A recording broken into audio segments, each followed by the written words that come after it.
wato hammiya joni hanko feshare to o henyi ko o watta mi yiɗa o wi'a jemma hira sosai haka on ɗon kanko kaddijo on o yara yiɗanaki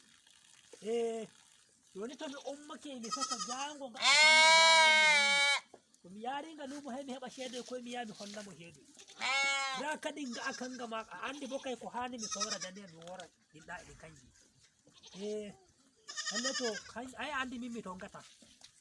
hande hammi yaha hanko to feshare on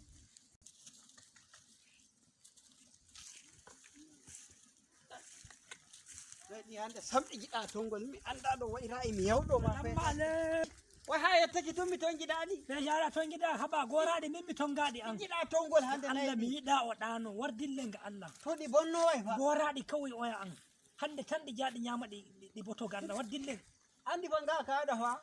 haba feshare janayi nga a hefti mi yiɗa o ɗano en jahayi haba oya warje ay ko konday mami on ɗon warje hen ta hala re'i mi cuwa sawru a wardille warde ta wannan fiyamɓe dammugal ko mi yi kamay ngal maɓɓi salamu aleykum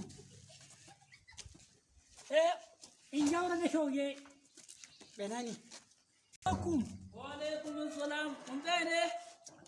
in kaye habi To hako kin e mora. adiroyi mo ɗon E wadon hako kin. ta wore hande fa hirde